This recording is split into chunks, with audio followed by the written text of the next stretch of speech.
জওয়ানেরা, তরুণেরা, এ নবী পাকের প্রেমিকেরা, আল্লাহ পাক আমাদেরকে যে জন্য বানালে সেই কাজ যখন আমরা করছি না, আল্লাহ পাক তখন আমাদের উপর থেকে রহমতকে উঠিয়ে নিলেন।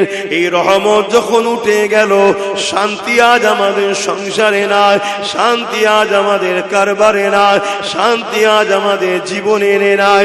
এ না জওয়ানেরা, প্রতিটা মানুষ আজ বিমারগ্রস্ত হয়ে যাচ্ছে, প্রতিটা মানুষ আজকে ডিপ্রেশনের মধ্যে রয়েছে, প্রতিটা মানুষ আজকে দুনিয়ায় পেরেশানের মধ্যে রয়েছে। এর কারণ একটা, আল্লাহর রহমত আমাদের উপর থেকে উঠে যাচ্ছে। কেন উঠে যাচ্ছে? আমরা রাসূলুল্লাহ দাবি করি, কিন্তু রাসূলুল্লাহর প্রকৃত দাবি কারা করে? প্রকৃত রাসূলুল্লাহর প্রেমিক কারা হয়েছে? কারা নবী পাকের প্রকৃত প্রেমিক? আল্লাহ নবী জানিয়ে দিলেন, মান আহাব্বা সুন্নতি, যারা আমার সুন্নাতকে ভালোবাসলো, ফাকাদ আহাব্বানি, তারা আমি রাসূল আমাকে ভালোবাসলো। তাহলে নবীর প্রকৃত প্রেমিক তারা যারা রাসূলুল্লাহ সুন্নাতকে ভালোবাসে, যারা রাসূলুল্লাহ সুন্নাতকে ভালোবাসলো, যারা রাসূলুল্লাহকে প্রকৃত ভালোবাসলো, যারা রাসূলুল্লাহকে ভালোবাসলো, কানা মাই ফিল জান্নাত। আল্লাহ নবী জানিয়ে দিল, আমার ওই প্রেমিকটা আমি রাসূলুল্লাহ আমার সঙ্গে জান্নাতে যাবে। অথচ নবী আমার জানালেন, এ যুবকেরা, তরুণেরা, বাপেরা, আল্লাহ নবী জানিয়ে দিলে, যে তিমের মাথায় হাত বোলালো সে আমি রাসূলুল্লাহ আমার মাথা দিয়ে হাত বোলালো। যে তিমকে খানা দিল সে আমি রাসূলুল্লাহ আমাকে খানা দিল। যে তিমের পরনার কাপড় দিল সে যেন আমি মুহাম্মদ রাসূল আমাকে কাপড় দিল। আমি রাসূলুল্লাহ জানিয়ে দিয়ে যায়, যে তিমের পিপাসা মিটাবে আমি রাসূলুল্লাহ কিয়ামতের দিনে, যেদিন আবে কৌসার ছাড়া অন্য কোনো পানি থাকবে না, পিপাসাতে কলিজা খানা ফেটে যাবে মানুষের, ওই কঠিন দিনেতে আমি রাসূলুল্লাহ এতিমদের যে পানি পান করাবে, ওই দিন আমি নবী তাদের পানি পান করাবো। আমার নওজওয়ানেরা, তরুণেরা, যুবকেরা, আল্লাহ নবী, নবী, দয়া নবী জানিয়ে দিলে, এ দুনিয়া মানুষেরা, আমি রাসূলুল্লাহকে মহব্বত তারা করে যারা আমি নবী আমার সুন্নাতকে মানে, সুন্নাতকে ভালোবাসে। এ নওজওয়ানেরা, আমার নবী পাকের প্রেমিকেরা, এ দুনিয়া দুদিনের আজ আছো কাল নাই, আমার রাসূলুল্লাহর গোলাম হয়ে যাও। রাসূল যা করেছে করো, নবী যা ছাড়তে বলেছে ছেড়ে দাও, তবেই তো তুমি দুনিয়া আখিরাতে কামিয়াবি হয়ে যাবে। আল্লাহর রাস্তায় চলাটা হয়তো বড় কঠিন, কিন্তু মনে রাখবে কিছুদিন পর আল্লাহ যখন তোমাকে পরীক্ষাটা নিয়ে নেবে, তোমাকে আল্লাহ সাহায্য করা শুরু করে দেবে, সেখানে তোমার আর কোনোদিন দুনিয়া আখিরাতে কষ্ট থাকবে না। আল্লাহ পাকের রাস্তায় যখন কোনো বান্দা বান্দি চলতে থাকে, এই চলাটা শুরু হয় কাঁটার ওপর দিয়ে, কিন্তু কিছু দূর যাবার পরে শান্তি আর শান্তি ফুলের ওপর দিয়ে শুরু হবে। আর শয়তানি রাস্তা শুরুটা হয় ফুলের ওপর দিয়ে, কিন্তু কিছু দূর যাওয়ার পরে এমন অন্ধকারে এসে পড়ে যাবে, আর কোনোদিন সে অন্ধকার থেকে বেরোতে পারবে না। দুটো রাস্তা বেরোচ্ছে, ভাবেন দুনিয়া দুদিনে, কিন্তু আজ আমরা সহজে ইসলামকে পেয়েছি, তাই ইসলামের উপরে আমাদের অতটা গুরুত্ব নাই। এমন জওয়ান তরুণেরা, অথচ আল্লাহ নবী কতটা কষ্ট করেছে এই ইসলামের জন্য, সাহাবা হুজুররা কতটা কষ্ট করেছে এই জমিন থেকে সন্ত্রাসকে মুক্ত করার জন্য, এই জমিনকে অন্যায়কে মুক্ত করার জন্য, এই জমিনে মায়ের জাতের সম্মান দেওয়ার জন্য। আল্লাহ নবীর সাহাবাদের উপরে কত জুলুম হয়েছে, ইতিহাসে পাতা সাক্ষী দেয়। আমার নবী পাকের পাশে সাহাবারা সাথ দিয়েছিল বলে, আমার নবী পাকের মিশনে সাথ দিয়েছিল বলে, আমার নবী পাকের ডাকে সাহাবারা সাথ দিয়েছিল করেছিলেন বলে ওই সাহাবা হুজুরদিগকে তৎকালীন জালিম যারা ক্ষমতাশালী ছিল তারা এমন করে সাহাবাদেরকে জোর করে ধরে মরুভূমির গরম বালির উপরে শুইয়ে দিয়ে তাদের বুকের উপরে ভারী পাথর পর্যন্ত চাপিয়ে দিয়েছে, তাদের বুকের উপরে ভারী পাথর দিয়েছে। ওই পাথরের চাপে তারা নিঃশ্বাস নিতে পারছিল না। এদিকে তলা থেকে গরম মরুভূমির বালিতে পিঠে চামড়া পর্যন্ত পুড়ে যেতে লেগেছে।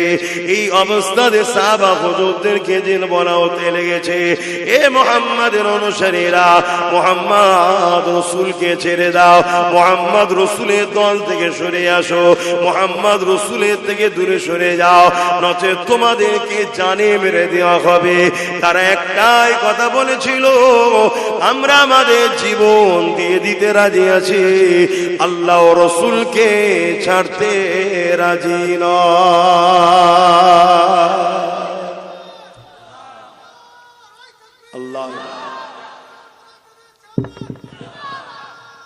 আল্লাহ।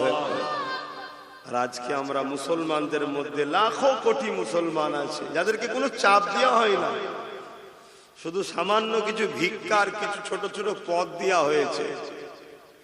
আল্লাহর মসজিদ, মাদ্রাসা, কোরআন, ওয়াকাফকে ছেড়ে দিতে এরা রাজি আছে, কিন্তু দুনিয়ার মসজিদ, মাদ্রাসা, ওয়াকাফের দুশ্মনদের ছাড়তে এরা রাজি নাই। এরা মুসলমান আছে না? বলুন। তাহলে আমি প্রথমেই বললাম যে সব মুসলমান ইমানদার নয়।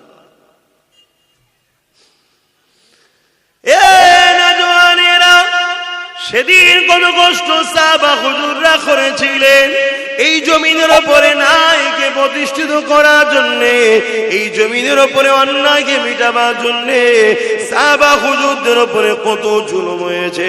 আমার নবী পাকের সাথে সাথ দিয়েছিলেন হযরত খুবাইব রাদিয়াল্লাহু তাআলা, হযরত খাব্বাব রাদিয়াল্লাহু তাআলা। তিনাকে জালিম খ্রিস্টান বাদশা ধরে নিয়ে গেছে, নিয়ে গিয়ে বন্দি করে বলতে লেগেছে, এ খুবাইব, এ খাব্বাব, মুহাম্মদ রাসূলকে ছেড়ে দাও, মুহাম্মদ রাসূলের দল ছেড়ে দাও, মুহাম্মদ রাসূলের সাথেও না, আমাদের দিকে চলে আসো, তোমাকে অনেক পুরস্কার দেওয়া হবে, অনেক সম্মানিত করা হবে।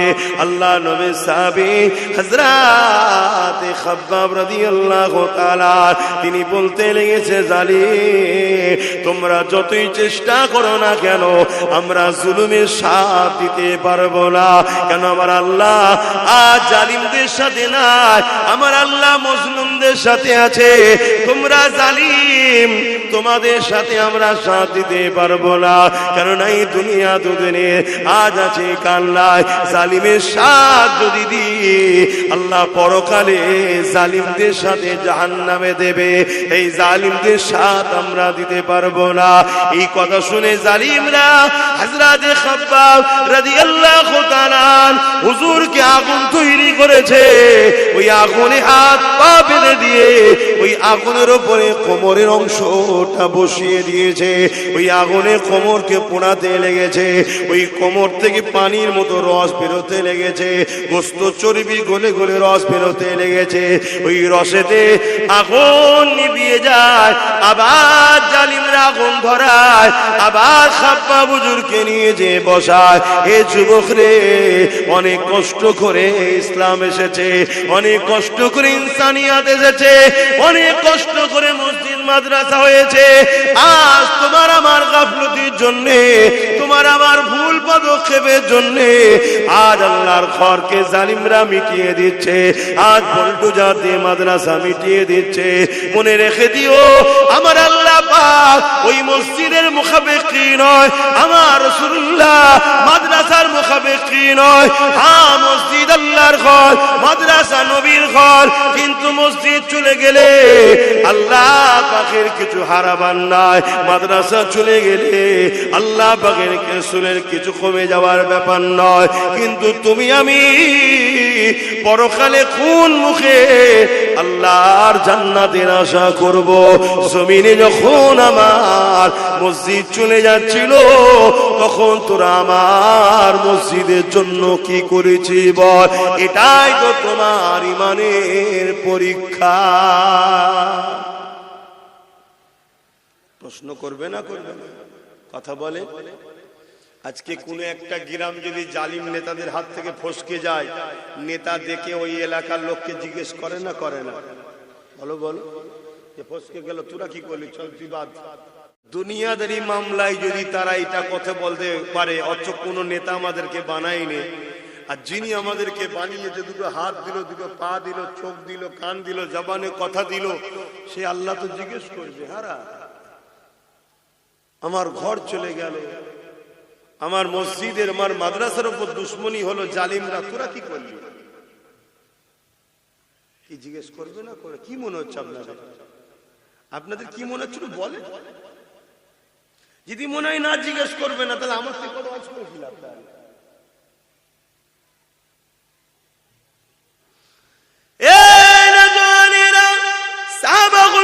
মার খেয়েছিলেন জালিমদের বিরোধী করার জন্য, আজ আমরা মার খাচ্ছি জালিমদের পক্ষপাতিত্ব করার জন্য। সাহাবা হুজুররা মার খেয়েছিলেন এতিম গরিবদের বাঁচাবার জন্য, আজ আমরা মার খাচ্ছি এতিম গরিবদেরকে যারা লুটছে তাদের জন্য। সাহাবা হুজুররা মার খেয়েছিলেন এই জমিনের সন্ত্রাস মুক্ত করার জন্য, এই জমিনে নারীদের অধিকার দেওয়ার জন্য, এই গরিবদের অধিকার দেওয়ার জন্য। আজ আমরা মার খাচ্ছি যাদেরকে আমরা ক্ষমতায় আল্লাহ সেই জালিম অত্যাচারী নারী বিদ্বেষীদের হাত থেকে। এ যুবকেরা, তরুণেরা, আজ আমরা ভারতের মুসলমান, এই ভারতবর্ষের পেপার গুলো খুলে দেখো, ভারতবর্ষের মিডিয়া গুলো খুলে দেখো, কম বেশি প্রতিদিন দেখতে পাবে কোনো না কোনো জায়গাতে গরিবের ঘরের বেটিদের উপরে অত্যাচার হচ্ছে। সেই মেয়েটার বয়স হয়তো 3 বছর, তাকেও ছাড়ছে না। সেই মেয়েটার বাচ্চাটার বয়স হয়তো 5 বছর, তাকেও ছাড়ছে না। সেই বাচ্চাটার কন্যাটার বয়স হয়তো 8 বছর, তাকেও ছাড়ছে না। এ ভারতের মুসলমান, অন্যকে কি করছে আমার দেখার দরকার নাই। মুসলমান তো তারা, নবীর উম্মত তো তারা, যারা দুনিয়াকে কাঁপিয়ে দিয়েছে, দেখিয়ে দিয়েছে নারীদের উপরে জুলুম হলে তাদের বিরুদ্ধে একদিন নয়, দুদিন নয়, বছর বছর পর্যন্ত লড়াই করেছে যে জাতি, ওই জাতিকেই তো বলা হয় মুসলমান। এ যুবকেরা, তরুণেরা, আজ আমরা এত খারাপ হয়ে গেলাম, আমরা নারীদের ইজ্জত বাঁচানো তো দূরের কথা, আজকে দুঃখের বিষয় আমরা তাদেরকেই সাপোর্ট করছি যারা ক্ষমতার জোরে টিকে রয়েছে, আর তাদের চামচাগুলোই নারীদের উপরে জুলুম করছে, তাদের আমরা গোলামি করতে লেগেছে। এই গোলামি এমন জায়গায় পৌঁছে গেল, এই গোলামি এমন জায়গায় পৌঁছে গেল, পুরো ভারতবর্ষের জমিনে গত 2 দিন আগে বিহারের মুখ্যমন্ত্রী দেখা যাচ্ছে আমাদের ঘরের এক মেয়ের মুখের কাপড় ধরে টানছে। কেমন লাগলো দেখতে? খুশি তো?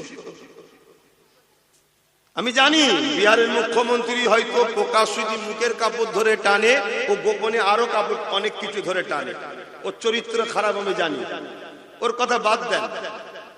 কিন্তু আপনাদের জিজ্ঞেস করছি যে আপনাদের কেমন লাগলো দেখতে? ভালো লেগেছে তো? বলেন বলেন।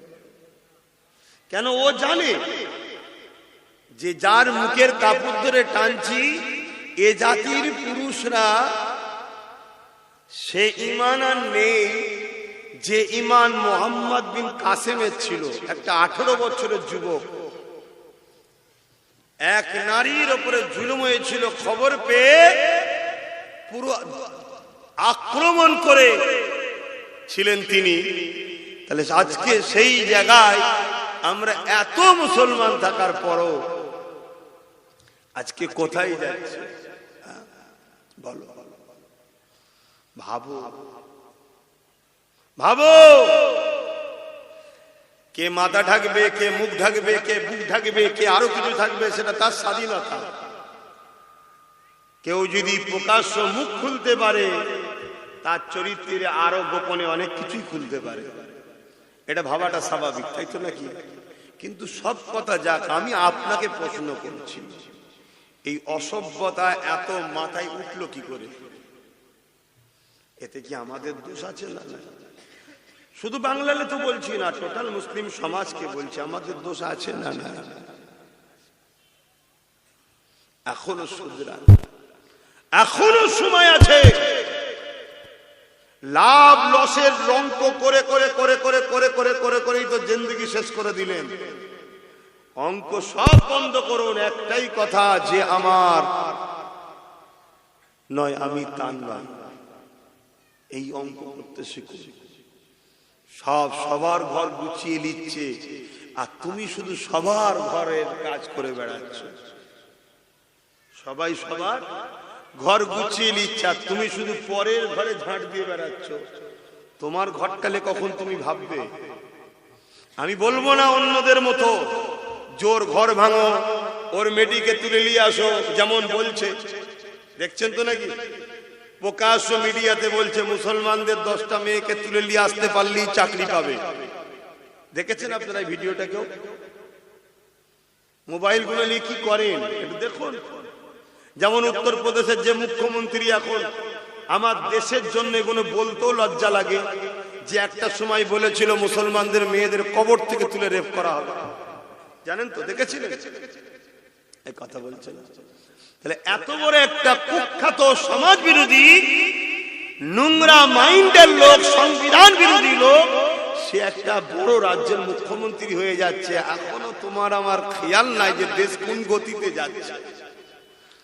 তুমি এখন, আমি এখন ওই হাতির দেখানো দাঁত যারা দেখাচ্ছে সেকুলারের নামে, তাদের পিছনে এখনো ছুটছি তুমি আমি বলছি না তুমি কমনাল হও, কারণ ইসলামে কোনোদিন গোলামির জায়গা নয়। কিন্তু তার মানে এটা নয় যে আমি এমন একজনের উপরে ভরসা করছি যারই আপনজন, যারই ভাইয়েরা, তাদেরই উত্তরসূরিরা আজকে এত বড় বড় ইসলাম বিদ্বেষী নারী ঘটিত বা মুসলমানদের উপর আঘাত করছে, তারই ঘরের লোকের উপর আমি ভরসা করে বসে আছি। কি অসুবিধা হচ্ছে ভাবো। আসেন আমি আমার জায়গায় ফিরে যাচ্ছি। আল্লাহ নবী অনেক কষ্ট করেছিলেন এই সমাজে নারীদের ইজ্জতকে বাঁচাবার জন্য। এই জমিনে যখন মানুষ এক আল্লাহকে মানত না, 360টা নকল খোদাকে উপাসনা করত, তারা নারীদের ঘরে জন্তু জন্তু পুঁতে দিত। আল্লাহ নবী এসে তাদেরকে বুঝাতে লাগলে, এ মক্কা মানুষেরা, এ এলাকা মানুষেরা, এই রোমের মানুষেরা, পারস্যের মানুষেরা, এ পৃথিবী মানুষেরা, কেন তোমরা নারীগুলোকে এত অবহেলা করো? কেন তোমরা নারীগুলোকে জন্তু মুতে দাও? তারা বলতে লেগেছিল নারীরা হলো অশুভ, নারীদের বাঁচার কোনো অধিকার নাই। আল্লাহ নবী বলেছিলেন না, নারী অশুভ নয়, নারী হলো সেই জিনিস আল্লাহ বা কন্যা সন্তানদের এত নিয়ামত করেছে। কারো ঘরে যদি প্রথম কন্যা সন্তান হয়, এর মানে ওই নারীর বাবাকে মহান স্রষ্টা আল্লাহ জান্নাতে সুসংবাদ দেয়। যুগে যুগে নারীদের ওপরে জুলুম হয়েছে, আর নারীদেরকে ইজ্জত সম্মান ইসলাম দিয়েছে। জোরে বলুন সুবহানাল্লাহ। কিন্তু আজকে এই ভারতবর্ষের বুকে এমনও কথা শোনা যাচ্ছে, ইসলামের সম্বন্ধে মিথ্যাচার। এমনও শোনা যায় ইসলাম মে রেপ করা নাকি কোনো খারাপ বিষয় নয়। শোনা যায় না? যায় না? এটা এই যে মিথ্যাচার ইসলামের উপরে, এর কারণে আগামী দিন সর্ব জায়গায় মুসলিম পুরুষ তোমরা চারিদিকে মার খাবে। কেন? এই মিথ্যাচার এমন ভাবে ছড়ানো হবে, মুসলমান দেখলেই পিটবে। কথা বোঝা ঢুকছে? এটা একটা প্ল্যান তৈরি করা হচ্ছে। যেমন আমি গতকালকে দেখলেন উড়িষ্যাতে অনেক জায়গায় বস্তিতে আগুন ধরিয়ে দিয়েছে, দেখেছেন? দেখেছেন কি বললেন? এগুলো খবর রাখেন না? এই আগুন ধরানোর পিছনেও একটা কথা উঠছে, এটা আমি অনেক আগে থেকে জানতাম। কেউ একজন কিছু করবে, আমি অনেক আগে বলেছিলাম মুসলিম সমাজের মধ্যে এমন কিছু লোককে দিয়ে এমন কিছু কাজ করানো হবে যার দ্বারা পুরো মুসলিম সমাজকে চারিদিকে টার্গেট করা হবে। এটা অনেক আগে বলেছে। তা আজকে সেই জায়গাতে মুসলিম যেখানে থাকে সেসব বস্তিকুন আগুন ধরিয়ে দেওয়া হচ্ছে, আর তাদেরকে একটা বিশেষ স্লোগান দিয়ে তাদের উপরে জুলুম করা হচ্ছে। আগামীতে আরো বাড়বে। আর এই সব কিছুর পিছনে কারণ একটাই, আমরা রসুল ভোলা হয়ে গেছি। আপনি ভাববেন এখানে রসুল ভোলার সাথে কি আছে? হ্যাঁ, আমাদের যে কাজ আমরা সে কাজ ছেড়ে দিয়েছি। আমাদের কাজটাই হলো ন্যায়ের সাথ দিয়া জুলুমের বিরোধী করা, কিন্তু আমরা এতদিন করছি কি? জুলুমের সাথ দিচ্ছি, ন্যায়ের বিরোধী করছি। করেছি না করিনি? আজ নাই আলহামদুলিল্লাহ অনেক বাপ ভাই মা বোন পরিবর্তন হচ্ছে, নবী বংশের আওলাদ নওসাদের সাথ দিচ্ছে, এটা ভিন্ন বিষয়। কিন্তু আমরা এই পাপের মধ্যে অন্যায়ের বিরুদ্ধে জড়িয়েছি না জড়াই? আজ নাই নতুন করে মানুষ চেঞ্জ হচ্ছে। তবে হ্যাঁ, এটা বলতে পারি এখনো আল্লাহর পক্ষ থেকে মার শুরু হয়ে যায়নি। এখনো সময় আছে তওবা আমাদের করে নেওয়া দরকার। এখনো টাইম আছে ফিরে আসা দরকার। এখনো টাইম আছে পরিবর্তন হওয়া দরকার। এ না জওয়ানেরা, তরুণেরা, আমার নবী পাকের প্রেমিকেরা, আরে আমার নবী সাহাবারা নবীকে কেমন মুহাব্বত করেছে, ওই মুহাব্বত তোমাকে আমাকে করতে হবে। রাসূলুল্লাহ সাথ দেওয়ার জন্য সাহাবা হুজুরকে নিয়ে গিয়ে শুলিতে চাপিয়ে চাপিয়ে এক এক করে শহীদ করে দিয়েছে। শত শেষে আল্লাহ নবীর সাহাবী হযরত খুবাইব রাদিয়াল্লাহু তাআলা তিনাকে শুলির কাছে নিয়ে এসে বলতে লেগেছে, এ খুবাইব, এবারে তোমাকে শুলিতে চাপানো হবে, এখনো সময় আছে, মুহাম্মদ রাসূলুল্লাহকে ছেড়ে দাও। আরে আমার রাসূলুল্লাহকে কেন ছাড়তে বলছে? আমার রাসূল ছিল জালিমদের বিরুদ্ধে, আর খুবাইব ছিল রাসূলুল্লাহর সাথে। তার মানে নবী জালিমদের বিরুদ্ধে, সেই রাসূলুল্লাহ সাথ দিয়েছে বলে খুবাইব হুজুরের উপর জুলুম হতে লেগেছে।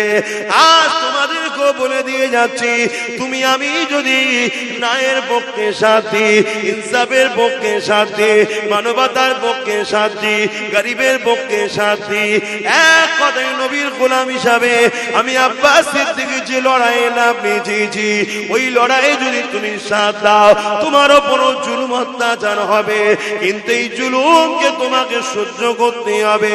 এই জুলুম থেকে খাবলে গেলে হবে না, এই জুলুম থেকে পিছিয়ে গেলে হবে না।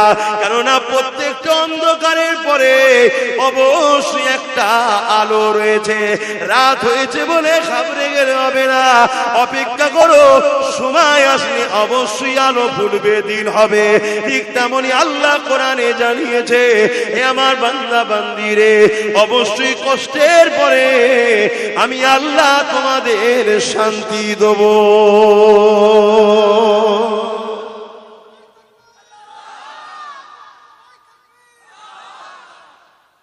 তার জন্য তো মজবুত হয়ে দাঁড়াতে হবে, ঘাবড়ে গেলে হবে?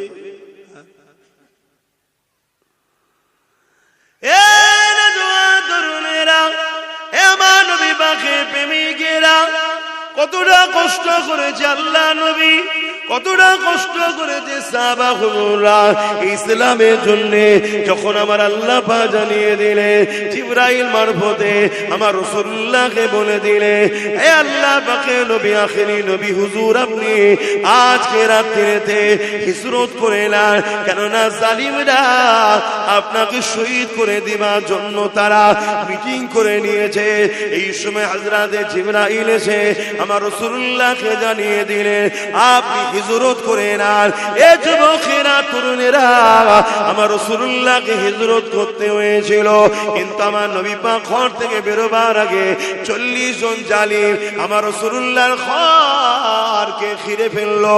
40 জন উলঙ্গ তরোয়াল নিয়ে আমার রাসূলুল্লাহর ঘরকে ঘিরে ফেলেছে। অনেক বড় কথা, আমার নবী পাক কিভাবে বেরিয়েছে আপনারা সবাই জানে। ওখান থেকে রাসূলুল্লাহ রওনা দিয়ে দিলেন। রাসূলুল্লাহর সাথে কে ছিল? হযরত আবু বকর সিদ্দিক ছিলেন। রাসূলুল্লাহর সাথে যেতে লেগেছে। এরকম সমান রাস্তা নয়, পাহাড় আর পাহাড় পাহাড়, পাহাড় আর পাহাড়, একটার পর একটা পাহাড়কে ওভারটেক করে করে রাসূলুল্লাহ আর সিদ্দিক আকবর যেতে লেগেছে। এতটা কষ্ট কেন করতে হয়েছে? কি জন্য নবীর উপরে এত জুলুম হলো? না নবী ইনসাফের পক্ষে ছিল, নবী মানবতার পক্ষে ছিল, নবী গরিবের পক্ষে ছিল, নবী নারীর অধিকারের পক্ষে ছিল, নবী সন্ত্রাসদের বিরুদ্ধে ছিল, নবী জালিমদের বিরুদ্ধে ছিল। নবী এমন করে এই জমিনের উপরে সভ্যতা, ইনসাফ, ইনসানিয়াত প্রতিষ্ঠিত করতে চেয়েছিল। তাই রাসূলুল্লাহ বিরুদ্ধে তৎকালীন জালিম শাসকরা লেগেছিল। এ যুবকেরা, তরুণেরা, একটা সময় দেখা যায় আল্লাহ নবীর নূরের কদম থেকে রক্ত বেরোতে লেগেছে, পাথরের কোনার আঘাত লেগে। সিদ্দিক আকবর তখন বলতে লাগলে, ইয়া রাসূলুল্লাহ, হাবিবাল্লাহ, আপনি আমার পিঠ মুবারকে উঠুন, আমি আবু বকর আপনাকে পিঠে করে নিয়ে মদিনা ইয়াসরিবে পৌঁছে দেব। কোন জায়গায় বলছে? যেখানে এরকম সোজা রাস্তা নয়, পাথরে কোন রকম ধরে আটকে উটকে করে উঠতে হচ্ছে। এই পাহাড় পার করে আবার নেবে আবার একটা পাহাড়, এই পাহাড়ের রাস্তায়। তখন এত গাড়ি যাবার পাহাড়ে যে রাস্তা করেছে তখন ছিল না, কাঁটাযুক্ত গাছ ভর্তি। যেখানে একবার পা স্লিপ হলে পুরো নিচই। এরকম একটা পথের ওপরে আবু বকর সিদ্দিক নিজে চলছে, তিনারও পা দিয়ে রক্ত বেরোচ্ছে। সেই অবস্থাতে হুজুরকে বলছে, হুজুর আপনি আমার পিঠে আসুন, এই সুযোগটা আবু বকরকে দিন। কিয়ামত দিন আল্লাহ বললে আমি তো বলবো, আল্লাহ আবু বকর আপনার হাবিবকে পিঠে তুলে ঘুরেছে। জোরে বলুন সুবহানাল্লাহ। ভাবু মোহব্বত কাকে বলে? আর আমার রাসূলের উপরে এই জুলুমটা কেন? নবী অন্যায়ের বিরুদ্ধে ছিল, জালিমের বিরুদ্ধে ছিল। আমি আপনাকে আবার একবার বলছি, প্রকৃত প্রেমিক তো সে যে নবীর সুন্নাতকে মানে। অনেকে আছে মুখে দাড়ি রেখেছে, কেন রেখেছেন? না নবীর সুন্নাত। মাথায় টুপি দিয়েছেন কেন? নবীর সুন্নাত। ভালো কথা, ভালো কথা। যেমন আমাদেরকে বলা হয় যে ফরজ ছেড়ে দিয়ে সুন্নত, ওয়াজিব, এই নফল নিয়ে টানাটানি করছো, বলে না? বলে না কেন? নফলটাও ভালো কাজ, কিন্তু ফরজটা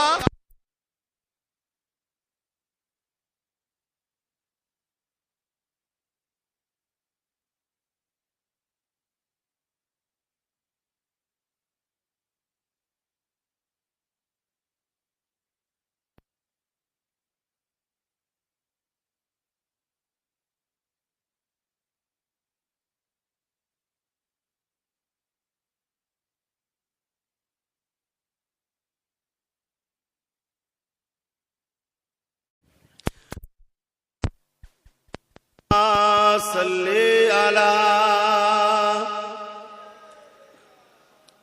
পড়েন ওয়ালা আলি।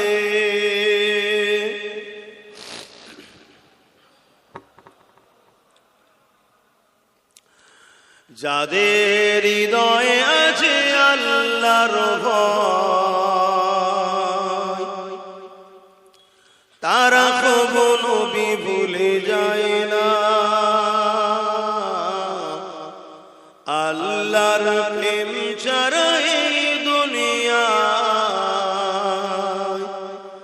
কারো কাছে কোনো কিছু চায় না। যাদের হৃদয়ে আছে আল্লাহর ভয়, তারা কখনো ভুলে যায় না।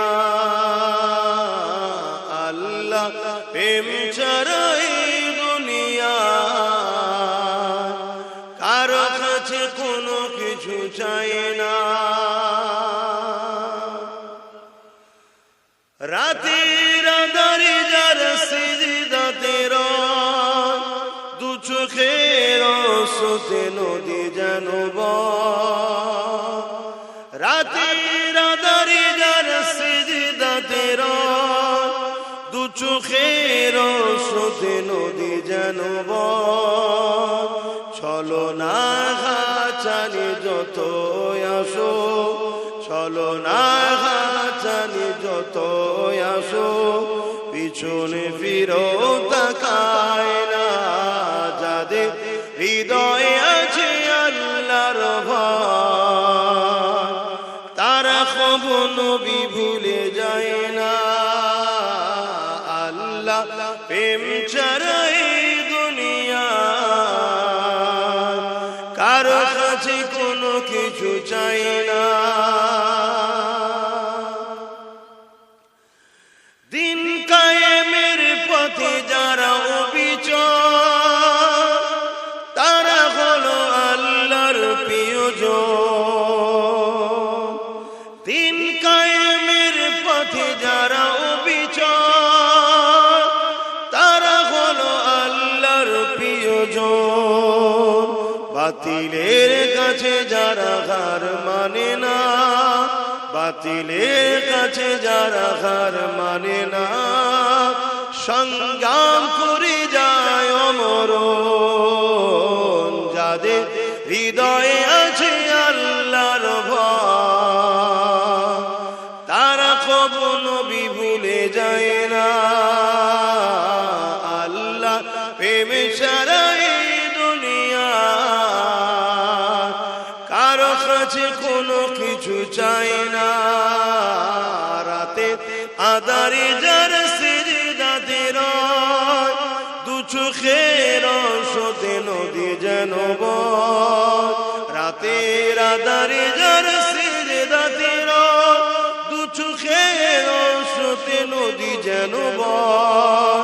চলো না জানি যত আসো, চলো না জানি যত আসো, পিছনে ফিরো তাকায় না যাদের হৃদয়ে আছে আল্লাহর ভয়, তারা কবু নবী ভুলে যায় না। আল্লাহুম্মা সাল্লি আলা।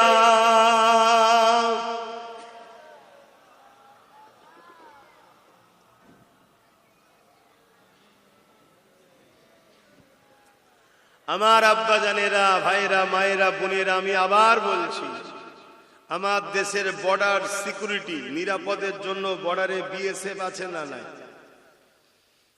কেন রাখা হয়েছে? যাতে বাইরের শক্তি আমার দেশের উপরে হামলা না করে, বা দেশের কোনো মধ্যে কেউ গাদ্দার বা দেশের মাল ইদিক উদিক সরকারি আইন ছাড়া অবৈধভাবে কেউ যেন লেনদেন না করতে পারে, দেশের ক্ষতি না হয়। বা সেনা আছে কি জন্যে? যাতে দেশের উপরে কেউ হামলা করলে প্রতিরোধ করবে, তাই তো নাকি? এজন্য তাদেরকে মাইনে দেওয়া হয়, তৈরি করা হয়েছে। তো উম্মতে মুহাম্মাদি, আল্লাহ তোমাকে আমাকে জমিনে পাঠিয়েছে এই কারণে, এই জমিনের উপরে কেউ অন্যায় করলে তাকে দমন করার জন্য। তুমি কেন বুঝছো না? তুমি মনে করেছো আমাকে নামাজ পড়তে শুধু আল্লাহ পাঠিয়েছে, তুমি মনে করেছো আমাকে শুধু রোজা রাখতে আল্লাহ পাঠিয়েছে। এটাই তো তোমার ভুল কনসেপ্ট হয়েছে। নামাজ রোজা যেমন তোমাকে আল্লাহ হুকুম দিয়েছে, ঠিক তেমনি খোদার্থ মানুষকে খানা দিবার হুকুম, আর খোদার্থ মানুষের উপরে কেউ জুলুম করলে তার বিরুদ্ধে লড়াই করার হুকুম আল্লাহ দিয়েছে। জোরে বলো সুবহানাল্লাহ। তাতে তুমি পলিসি তৈরি করতে পারো, বিভিন্ন রুট তৈরি করতে পারো, বিভিন্ন প্ল্যান পরিকল্পনা করতে পারো, কিন্তু মিশন তোমার একটাই হবে, আমি জুলুমকে খতম করব, ন্যায়কে প্রতিষ্ঠিত করব। এটা তোমার কাজ। আর নামাজ ব্যক্তিগত, রোজা ব্যক্তিগত ইবাদত, হজ তোমাকে মালদার করেছে আল্লাহর ঘর দেখে আসো, ব্যক্তিগত। যাকাত আল্লাহ দিয়েছে তোমাকে, এটা শতকরা গরিবকে 2.5 টাকা দিতে হবে, এটা তোমার কাজ। কিন্তু আল্লাহ যেমন রসুল টুপি পরেছে, তুমি পড়ছো, দস্তকান বিছিয়ে খাচ্ছ, খাও, কিন্তু যেমন ফরজ নামাজ আর নফল নামাজ দুটো এক নয়, কিন্তু দুটোই ভালো কাজ। ফরজের গুরুত্ব অনেক বড়, নফল অনেক ছোট। নফল যদি ছেড়ে যায় তবুও অনেক গুঞ্জাইশ কনসেশন আছে, কিন্তু ফরজের জন্য কিন্তু অনেক কড়া আইন আছে, তাই তো নাকি? ঠিক তেমনি দস্তখান বিছিয়ে খাওয়াটাও সুন্নাত, তারপরও যদি ছেড়ে যায় একটা সুন্নাত তুমি নেকি পেলে না, কিন্তু আমার রাসূলুল্লাহর অনেক বড় সুন্নাত হলো সন্ত্রাস জালিম শাসকদের বিরুদ্ধে যুদ্ধ করে ওই সমাজের মানুষকে জালিম নেতাদের হাত থেকে বাঁচানো, এটা নবীর সুন্নাত। জোরে বললেন না সুবহানাল্লাহ? তো এইটা কি করবে বলো? সেই জায়গায় উম্মতে মুহাম্মাদি টুপি পরে দাঁড়িয়ে রেখে জালিম শাসকের সঙ্গে সাথ দিয়ে বলছে আমি নবীর সুন্নত রেখেছি। সুন্নত রেখেছে না উম্মতকে বোকা বানাবার জন্য রেখেছে, ভাবা দরকার। যদি সুন্নতের প্রকৃত দরদি হতো, যেমন ফরজ ছেড়ে নফল টানাটানি করতো না, ফরজটাও আদায় করতো, নফলটাও করতো, ঠিক না বেঠিক? তাহলে রাসূলুল্লাহর বড় সুন্নত হলো জালিমের বিরুদ্ধে লড়াই করা। রোমের বিরুদ্ধে রাসূলুল্লাহ লড়াই করেছে, পারস্যের বিরুদ্ধে লড়াই করেছে। কেন? এরা সব ছিল অত্যাচারী, স্বৈরাচারী, মানব সুরাতে পশুর নাই জালিম শাসক ছিল।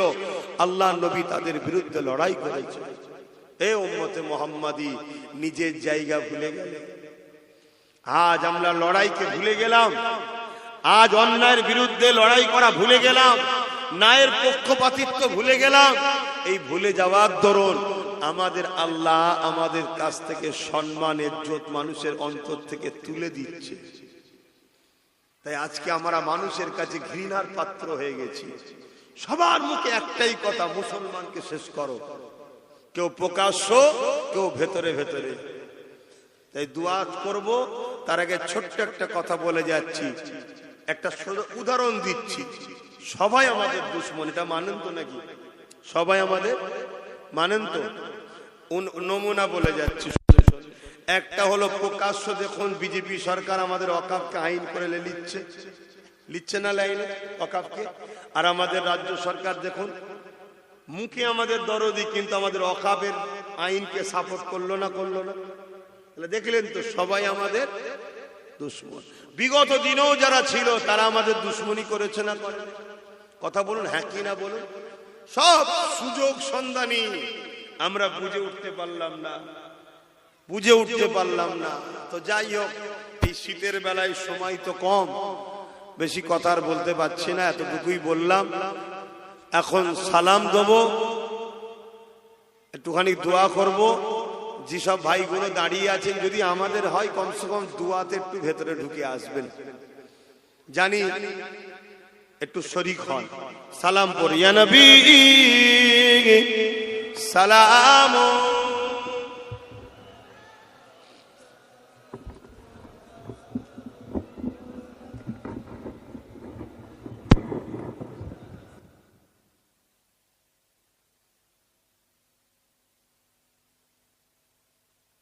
সরে সরে আসেন, ভাইগুলোকে একটু আসতে দেন।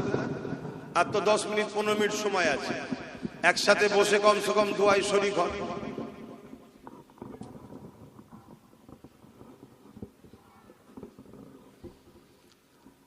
ফাঁকা জায়গা হয়ে আছে কেন? সরে সরে আসেন, এক্ষুনি তো শেষ হয়ে যাবে। কমসে কম দোয়াটা সবাই এক জায়গায় বসে চাইবে। তাহলে আল বদরু আলাইনা মিন শানিয়াতিল ওয়াদাই ওয়াজাবা শুকরু আলাইনা মাদাগা আহিদাই ইয়া নবী সালাম ইয়া রাসূল ইয়া হাবিব সালাম।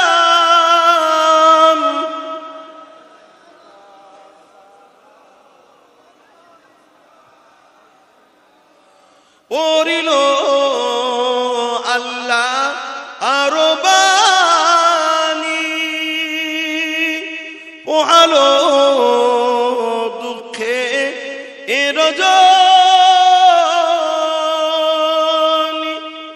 হইল জগৎ অনুরা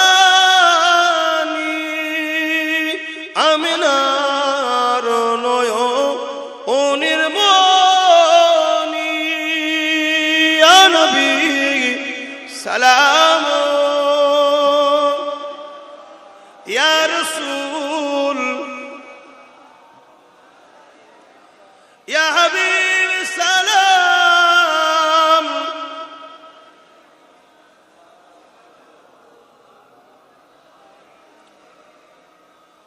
তোমরা ওই কজন উপরে রয়ে গেলে কেন?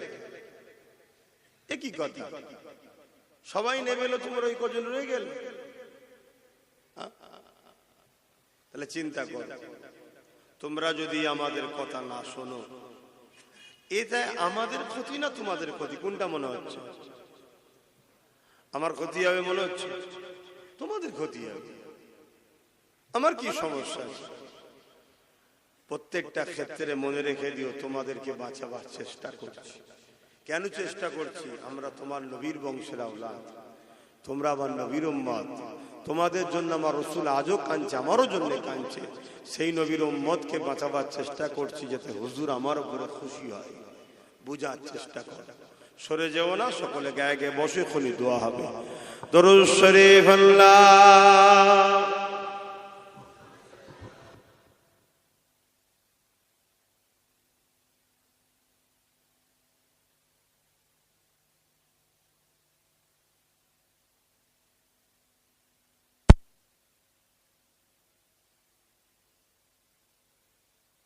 বিসমিল্লাহ শরীফের সঙ্গে 11 বার দরুদ শরীফ, 3 বার সে 50 বার সে ইখলাসি তেলাওয়াত হবে।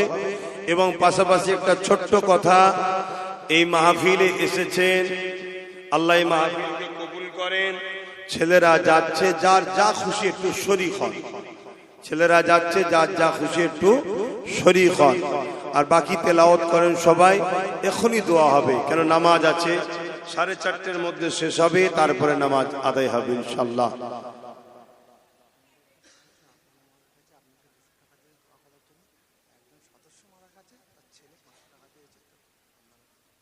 আচ্ছা, আল্লাহ কবুল করে, আল্লাহ তাদের মনের আশাকে কবুল করে। বোন আল্লাহুম্মা আমিন। দেন দেন দেন, যার যা খুশি একটু শরীক হন, যার যা খুশি একটু শরীক হন। বিসমিল্লাহির রহমানির রহিম। এই যে আপনাদের ঘরে বললাম, আপনারা সবাই চলে আসলেন, এইটা কতটা যে আপনারা নিজেদের উপকার করলেন, এটা আপনারা নিজেরা বুঝতে পারছেন না। যখন মুসলমান তাদের উলামাদের কথা শুনবে, তখনই জানবেন ইসলাম বিদ্বেষীরা বড় টেনশনে পড়ে যাবে। কথা বুঝছেন তো? কিন্তু এটা আপনারা সবাই তো বোঝেন না, যে দেখো ওদের উলামারা ডাকলো, সঙ্গে সঙ্গে চলে গেল। এই জিনিসটা জালিমদের ঘরে কিন্তু ঘাবড়ায়, ভয় খাওয়ায়। কিন্তু আমার ভাইয়েরা তো অনেকে বোঝে না, তারা মনে করে তোর বাবু ডাকছে, ডাকুকে যাকতো, যা বলছে বলুককে যাকতো। কথা বুঝে আসছে? দেখো ভাই, একই কথা বারবার বলছি, তোমরা বিরক্ত হচ্ছ কি জানি না, তবে কিন্তু আকাশে খুব কালো মেঘলা উঠেছে। বুঝার যদি হও বুঝে লাও। তাই এই কথাকে সামনে রেখে আমি ছোট্ট 2-3টে কথা প্রশ্ন করবে, একটু উত্তর দেবে। কেউ মসজিদ ভাঙছে, কবরস্থান ঈদগাহকে ভাঙছে, তার যদি তুমি সাথ দাও, তুমি কি মসজিদ মাদ্রাসা কবরস্থান ঈদগাহ দুশ্মন না বন্ধু? জোরে বলো। আর যে মসজিদ মাদ্রাসার দুশ্মন হয়, তার মধ্যে ঈমান থাকে। দ্বিতীয় নম্বর কথা, তোমার বাপ দাদুর কবর কেউ বাঁচাতে চাইছে, কেউ বিক্রি করে দিতে চাইছে। যে বাঁচাতে চাইছে সে তোমার দুশ্মন, না যে বিক্রি করে দিতে চাইছে সে দুশ্মন? তাহলে তুমি তো এতটুকু বোঝো যে কে দুশ্মন কে আপন। তাহলে দুশ্মনের সাথ দিয়ে নিজের মুরব্বীদের কবরগুলোর ওপরে সিনেমা হল, মদের আড্ডা, বার, থিয়েটার হল তৈরি করো না। নিশ্চয়ই আপনারা জানেন এই কথাটা সর্ব জায়গায় আমি বলি, কেন এটা আমার ইমানি দায়িত্ব বলার। একবার না 1 কোটি বার যদি আল্লাহ বলার সুযোগ দেয়, 1 কোটি বার বলবো। কেন্দ্র সরকার একটা আইন করেছে, যে আইন দ্বারা মুসলমানদের ওয়াকাফ সম্পদকে নিতে চাইছে। যেমন মুসলমানদের ওয়াকাফ আছে, হিন্দু ভাইদেরও সম্পদ আছে, দেওবত্ত সম্পদ, আরো অনেক ধর্মের আছে, তাদের সবটা নিজ নিজ দায়িত্বে সব যেমন ছিল থাকবে, শুধু মুসলমানদের সম্পদটাকে কেড়ে নিচ্ছে। এই কেড়ে নিবার কারণ মুসলমানদের হয়ে বলার কেউ নেই, এক। দ্বিতীয় নম্বর কথা, ভারতবর্ষে একটা মহল তৈরি করা হচ্ছে যেখানে মুসলমানদেরকে দ্বিতীয় ক্যাটাগরির নাগরিক গোলাম হিসাবে রাখবে। যারা গোলাম হিসাবে থাকতে পারবে না তাদেরকে হয় মেরে দেবে, না হয় তাড়িয়ে দেবে, দুটোর মধ্যে একটা। এই সব কিছুর পিছনে রাগ হচ্ছে একটাই, কেন ইসলামের আলোর কাছে অনেক ভণ্ডের ভণ্ডমি শেষ হয়ে যাচ্ছে, তাই অন্য কিছু রাগ নয়। তো এইরকম একটা জায়গায় দাঁড়িয়ে থেকে আমি আপনাদের জিজ্ঞেস করছি, আপনারা বলবেন কেউ যদি বিজেপিকে সাথ দেয়, সাপোর্ট করে, ভোট দেয়, তাহলে বিজেপিকে শক্তিশালী করলো ভোট দেওয়া মানে, তার মানে মসজিদ মাদ্রাসাকে সে ভাঙুক, আপনি সাপোর্ট করলেন, তাহলে তার কি ঈমান থাকবে? ঠিক তেমনি সেই বিজেপির আইনকে যে রাজ্য সরকার মেনে নিয়েছে, তাহলে সেই রাজ্য সরকারকে কেউ যদি ভোট দেয় তার কি ঈমান থাকবে মনে হয়?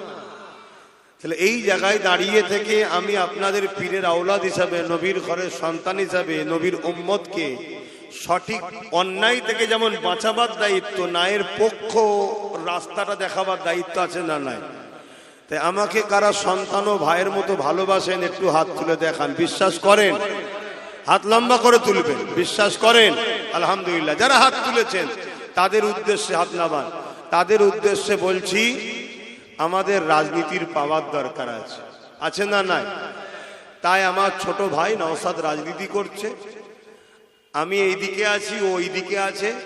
আপনাদেরকে খুলে আম বলছি, আপনারা ওর সাথ দেবেন। আমার কথা রাখতে পারবেন? আল্লাহকে সাক্ষী রেখে বলুন, রাখতে পারবেন?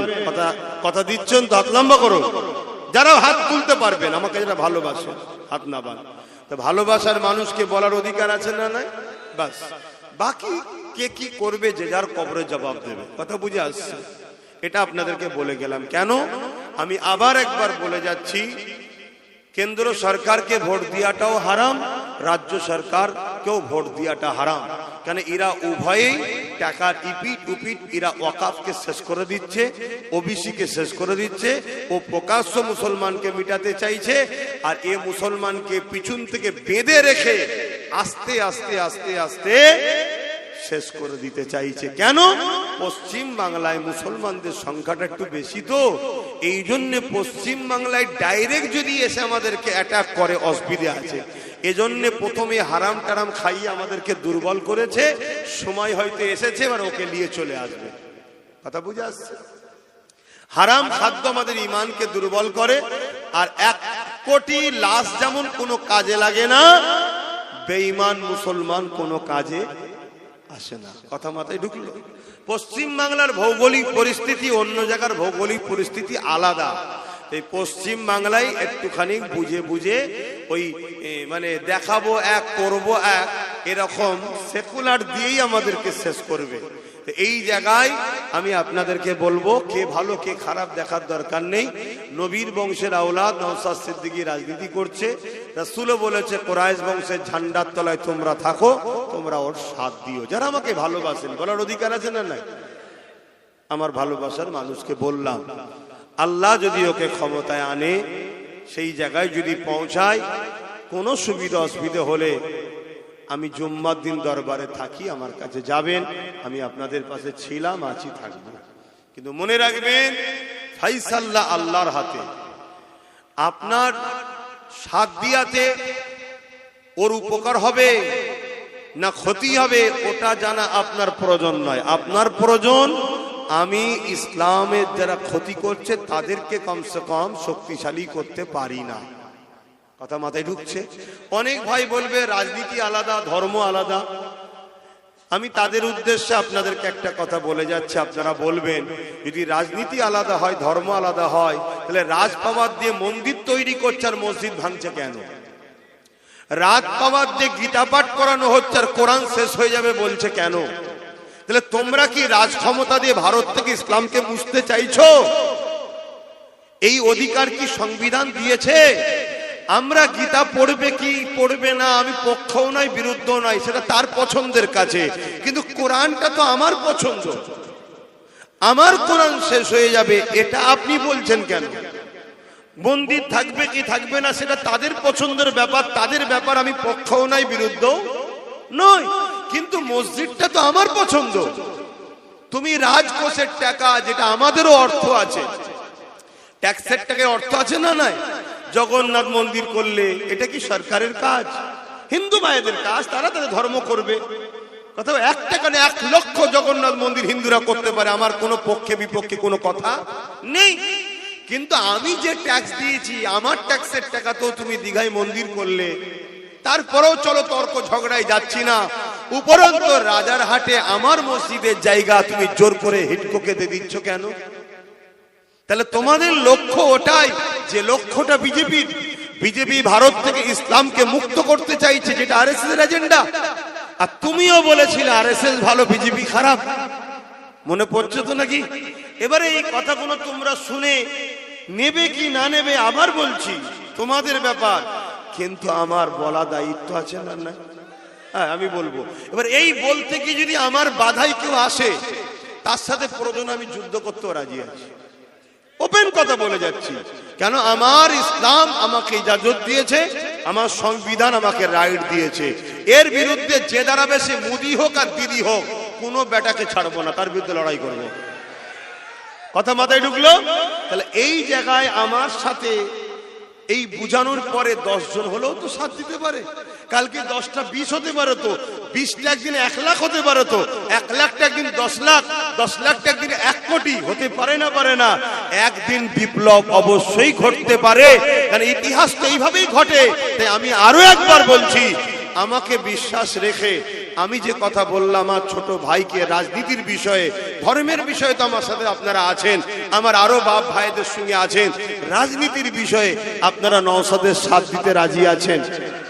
হাত তুলে বলুন, দিতে রাজি আছেন? আলহামদুলিল্লাহ। এবারে বলতে পারেন জলসাতে কথা বলছেন কেন?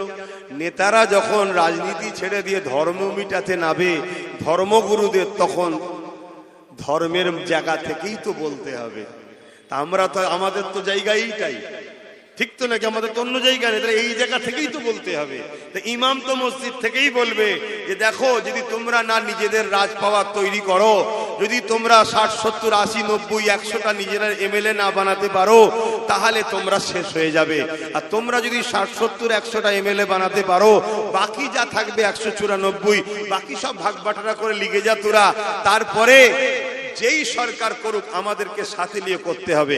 আর আমরা যখন কোন সরকারের পার্টনারে থাকবো, সাথে থাকবো, আমাদেরকে কেউ মিটাতে পারবে? 215টা দিয়েছো, 215টাই মমতার, আমাদের নয়। কিন্তু আজকে যদি ওই জায়গায় 100টা আমাদের থাকতো আর 115টা যদি ওর থাকতো, তাহলে একসাথে দল করতে হতো। তাহলে এই যে চেয়ারে বসে আছি, 4টে পায়া, 3টে ওর থাকে, একটা আমাদের থাকলে ওই চেয়ারে বসে বলতে পারতো দিল্লি চলে যাও। এই জন্য আপনাদেরকে বোঝাচ্ছি। আর একটা শেষ কথা, আমার ভয় হচ্ছে, আমি তো চারিদিকে গিয়ে যেটা দেখছি, শুধু মুসলমান নয়, অমুসলিমরাও নওশাদের সাথে সাথ দিচ্ছে। আর রাজনীতির নেতা এমনই হওয়া দরকার যে শুধু মুসলমানের নয়, জনগণের হবে, যেটা নওশাদের মধ্যে আছে দেখছি। কথা বুঝে আসছে? আমি কিন্তু একটা ধর্মগুরু হিসেবে কথা বলছি, কথা বুঝে আসছে তো নাকি? কিন্তু ও রাজনীতি হিসাবে ওর মধ্যে সর্বধর্মের মানুষের জন্য লড়াই করছে, করছে না করে না? ওটাই হওয়া উচিত, ওটাই হওয়া উচিত। কেন? জনপ্রতিনিধি জনগণের, ধর্মগুরু ধর্মের লোকের, ঠিক না বেঠিক? হ্যাঁ, তো সেই জায়গায় আজকে অমুসলিমরাও তার সাথ দিচ্ছে। এই যে সবাই ওর সাথে ছুটছে, তো এইটা কিন্তু কেউ ভালো নজরে নিচ্ছে না, কেউ ভালো নজরে নিচ্ছে না যে একটা মুসলিম ছেলে সর্বধর্মের মানুষের নেতা হবে, এটা কিন্তু ভালো নজরে কেউ বলবেন তো নিচ্ছে না। তাই আমার ভয় হয়, হয়তো দেখা যাবে আগামী দিন যাতে ওকে ডাউন করা যায়, এর জন্য অনেক ছোট ছোট মুসলমানদের মধ্যে থেকেই আবার দল করিয়ে দেবে। এলে তুই কিছু টাকা লিজা, একটা দল করলে, এলে তুই লিজা, শুনছেন তো নাকি? কেন? যাতে করে আমরা টুকরো টুকরো হয়ে যাই। টুকরো টুকরো হয়ে গেলে ক্ষতিটা আমাদেরই হবে। এরকম লুবি মুসলমান আছে না নাই? বলুন আছে না নাই? একটু সাবধান হন। সময় এলে আপনাদেরকে বলবো। একটা কথা বলছি, আবেগে হুঁশ হারিয়ে ফেলো না।